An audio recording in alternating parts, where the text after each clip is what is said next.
Okay, right on into part 2, where we left off. We had explored the use of a cloner to create all these splines, right? And the idea that we have 3 copies, right? We have this. There's actually an even better way to do this. I'm not going to blow your brain by using an instance within a cloner, but I will do that later.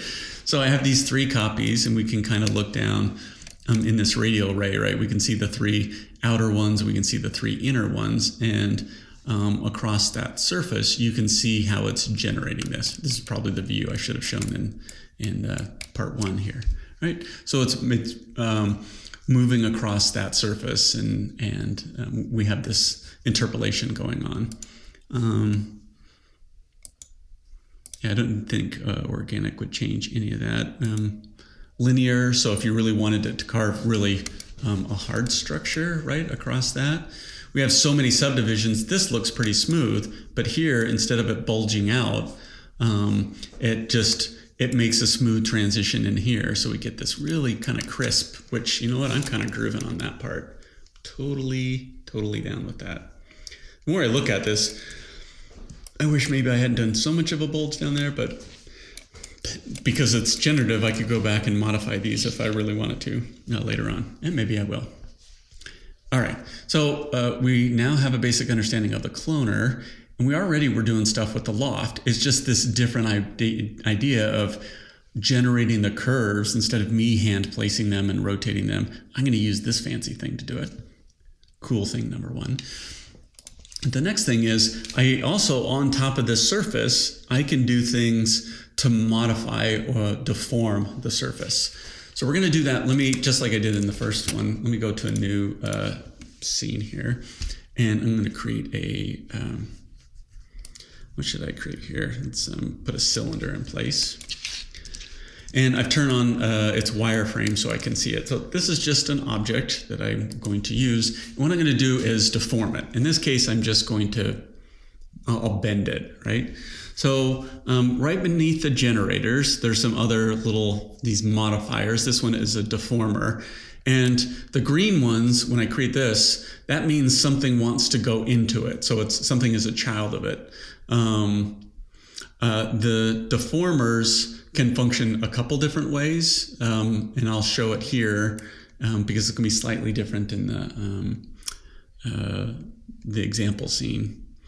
The cloner scene, I'll call it. So let's just create a bend, right? So this is a bend object, and I can change the size of the bend object. I can make these things bigger or smaller. And you will need to use these in the example we're going to do in a second. If I take right now, so I can size the bend object, and then it has instructions for its strength and its angle.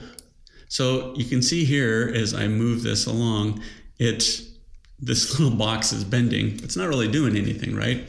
Well, if I take it and put it as a child of the cylinder, and I start to increase the strength, you can see that, oh my God, I have created an inchy, slinky worm, whatever, right? And there's a few controls for this, like how to limit or tell it to only modify within the box or unlimited. Maybe what I'll do is change the size here, and you will see that the bend is only happening in a certain location. And the other thing to keep in mind, and this won't be a problem in ours because we've upped the resolution because we have so many splines in there, but it's just like a finger with a knuckle, right? I can't make a totally smooth bend of my finger because I only have a couple knuckles in there. If I had no knuckles, then I would break my finger and it wouldn't bend at all. So here, if I just add more detail to the object being deformed, right, I get more of a transition, right? So that bend, right, it only happens in that location. There's also an option for keep length, so it wouldn't stretch, right? So it depends on what you need right here. If I'm doing just a little bit of bend and I don't want it to get longer than its overall size, maybe that's good. But in this case, this probably works pretty well. We're like slinkies and stretches, right, to get a form. Okay, so keep in mind, underneath the deformer, you might be like, well, I don't really want to bend my pot that has these grooves in it. Well, I might want to twist Where is that? Where is twist? It's always hiding. Oh, it's right below. It's 2 below bend. So there's a twist, taper, bulge. We don't want to melt it. There's some of these are more like for animation and things like that. So we're not going to get into that stuff. But certainly there will be certain applications for some of these, and bend and twist and shear and taper and stuff like that will be good ideas. So let's go back to our, oops, that was the other example. All these examples, right? Let's go back to number 4 where we have our shape. Okay, so this is a little complicated because if I create a deformer, and we're going to create a twist, right? So I have the twist here, and I'll have to do some positioning. On the twist object itself, there's something called fit to parent. I don't think that will work, as we see here in a second. In fact, I'm just curious if, no, it won't work that way. Actually, I have an idea how to make it work for us, actually. So the twist, if I put it into the cloner, well, the cloner is creating these copies, right? And I don't really want to deform that. The loft is the thing, but the loft is looking for curves. So a twist is not a curve, so it will screw it up. What I really need to do is twist the result of all this stuff, right? These are curves, individual curves. This is a collection of curves. They've all been cloned. And then this is a loft object looking for curves. So when you have a complicated shape like this, what you want to do is drag them all into a null object, which is a group. It's kind of the result of that. And once all that shape gets generated up into the null, then I can make a twist, the child of the null, and it will start doing the twisting, right? So it'll work across that surface. Already weird. Let's see if I just blow up my machine. Might have just freaked it out. Okay, there we go. And this is something to keep in mind when we start using deformers. Save as you go along. I'm living dangerously on a Saturday making tutorials, so I'm not going to save, and we'll just see if I can do it without blowing this up. Okay.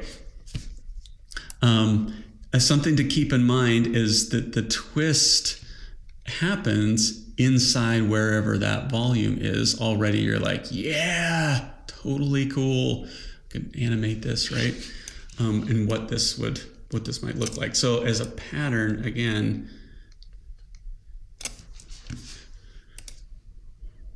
so within the box is only limited to that. So it kind of, you can see you could get some really weird results, but limited is kind of a blend of that. Unlimited it doesn't really matter where the box is. It's just shearing it along the way through there, right? So it's just kind of universal. I'm going to use limited, and just keep in mind that the size and scale of this, and obviously even more so, the height of this in this case is going to be really important.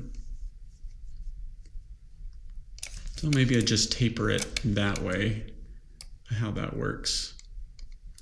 And if you get to the point where you're getting little folds and it's not smooth, this isn't really the greatest thing for animation stuff, but if you're, because you don't want to sometimes add too many copies to this. Not that one, let's leave that at 16. So the subdivisions here, so I can add more, let's do that, 128, right? So I'm just gonna add more copies so that it gets a little smoother transition across the way, right? So, all right, that's pretty cool. I'm totally down with that. Just keep in mind this is becoming a pretty heavy object with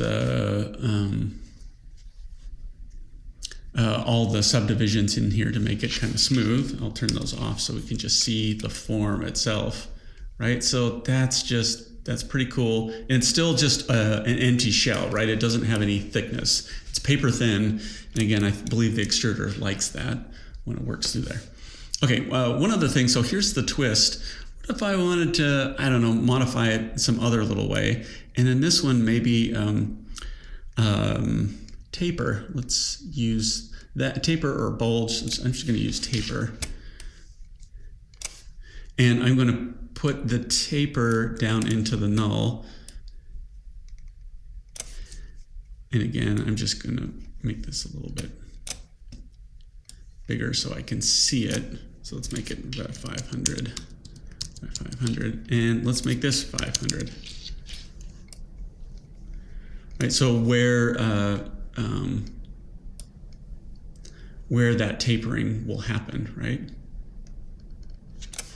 So I'm just modifying the surface. One thing to keep in mind, especially with the twist and the taper, is if you're using twist a lot, if the twist is, depending on what you're doing with these, the order matters, because first it would taper it, then it would twist it. And when you're using twist, it gets a little funky. So if you get weird results, just change the order of these. Sometimes what you want to do is bulge it first and then twist that, because if you twist it and then you bulge, you've already twisted it, so you'll get weird results, right? So maybe what you want to do is just bulge the overall size. In fact, should I just go ahead and use bulge? I'm going to turn off the taper for now, right? So I can see that. Let's just put bulge in on the top.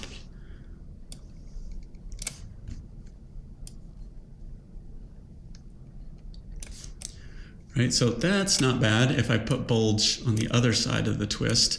Luckily, I don't have too much twist going on, so I'm not seeing too much change between the two. But that's just, if you do see weird results, especially with twist, keep in mind that it's a good idea to play with that, the order of these underneath, right? So I generate some profiles on my own, individual, 1, 2, 3, 1, 2, 3.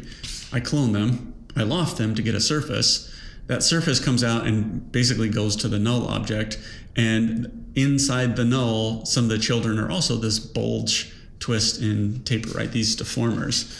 And so now I get that kind of shape, right, out of it, which is pretty cool. And again, where are we at, 12 minutes? There's some other things I can even do to these twist elements where I could use these things called fields. I'm not going to do that right now, but it's kind of like masks or gradients that we can use to soften the effect of something one way or the other, or modify the effect. Let's go back to the bulge here and just play with that, what that shape is.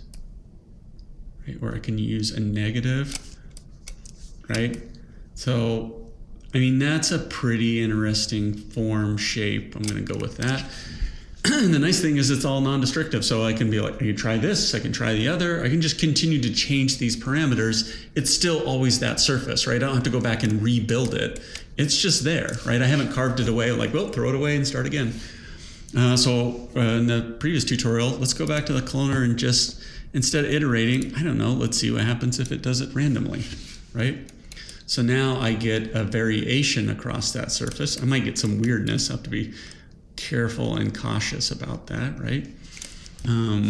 So maybe I'll still go back to iterate, but I want it to be within the loft. Let's, instead of linear interpolation, let's go ahead and let it be organic, right? So that's a little softer in what it's doing. And, you know, the twist, let's just make that go all the way down to the bottom so I don't get like kind of that hard seam, I guess, out of it. And I'll make it a little bit taller so that the twist makes its way all the way through the grooves and then ends. Right? So you can save this, go have a cup of coffee, you come back, you're like, you know, I don't like bulge. Let's just take that out, right? So just a nice way to iterate. And I'd say maybe the other thing about this is it's a unique way to think about form. So even if you don't even send it to a prototyper, it's a way to just think about these forms that you might want to replicate on a wheel. What the hell do I know? I'm not a ceramics artist. I'm only pretending to be a digital version of one at this point. Yeah, so let's just recap. Again, we're using Loft in this little process. We're using a cloner to give us some of these curves, and we've added the idea of how to use these deformers to modify and add this mark-making patterning to the surface. And then, as you can imagine, there's so many different ways that things that we could try. So, all right, have fun.